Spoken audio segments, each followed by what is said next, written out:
An Israeli soldier was allegedly shot and killed by a Palestinian sniper in the West Bank city of Hebron, also referred to as Al Khalil. The shooting occurred outside the Ibrahim Mosque, where the soldier was shot directly in the neck and transferred to the hospital, where he died later from his wounds. This took place during a Jewish holiday when 11,000 Jewish settlers visited the mosque, known by them as the Cave of Patriarchs. Following the shooting, the Israeli army locked down the city and raided the homes of the Palestinian locals, arresting several young men. A resident of Hebron, Shawan Jaborin, stated that the Israeli army is now seeking revenge and collective punishment, which may lead to a humanitarian crisis.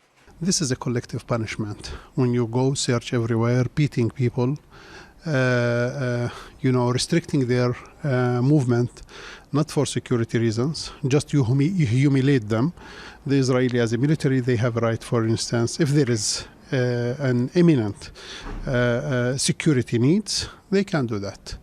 But this is not for security. When you put, for instance, people inside small rooms for long hours, for instance, you don't allow them to leave, and beating people, for instance, humiliating people, damaging the property of the people in the streets, houses, everywhere. This is like a revenge. And the revenge, under the international humanitarian law, it's a war crime. Media analyst Dr. Fayez Abbas stated that reaction from the Israeli officials has been to call upon Benjamin Netanyahu to counsel the release of the Oslo prisoners and take punitive measure against the Palestinians. It was a hysterical reaction from the Israeli Prime Minister Benjamin Netanyahu, who wrote on his Facebook page that those who think that Israel will give up military operations in the area are surely mistaken. He ordered the seizure of a house in Hebron to turn it into a military headquarters. Many political people in Israel asked to stop the next release of the Oslo prisoners. Israel is now infected by irrational hysteria.